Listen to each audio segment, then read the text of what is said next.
Alam nyo ba na ang paragis ay hindi lamang ginagawang tsaa or tea?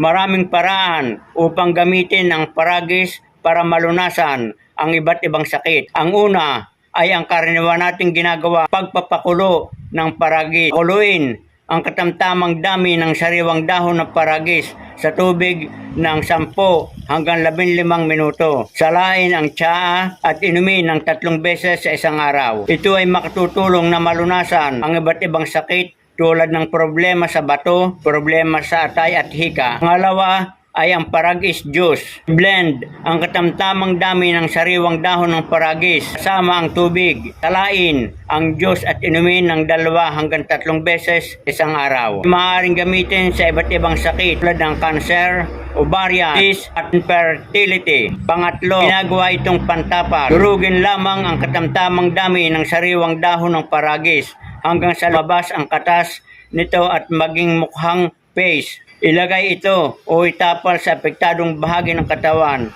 at lagyan ng band-aid. Hayaan ito sa katawan ng 2 hanggang 3 oras bago alisin. Ang paraan na ito ay maaaring gamitin sa sugat, infeksyon sa balat at pamamaga. Paragis bath o ang panpaligo.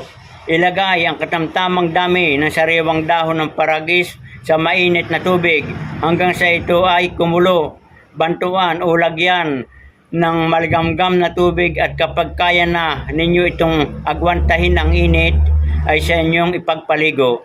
Ang paragis bath ay maaaring gamitin sa iba't ibang kondisyon tulad ng sakit sa balat, eczema at psoriasis.